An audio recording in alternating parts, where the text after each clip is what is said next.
এই পুরো পুট্টলি এই কি পটুয়াখালী না ঢাকার শহর? আমি তো বুঝতে পারতেছি না। ভিডিও করতেছে।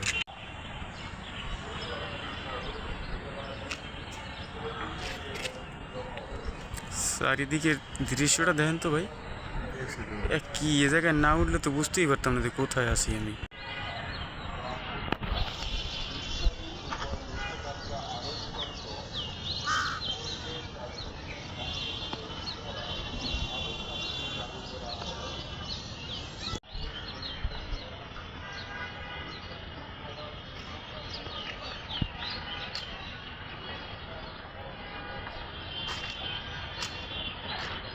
এত সুন্দর দৃশ্য পটুয়াখালীর এদিক দিয়ে লাগে, বাপ রে বাপ।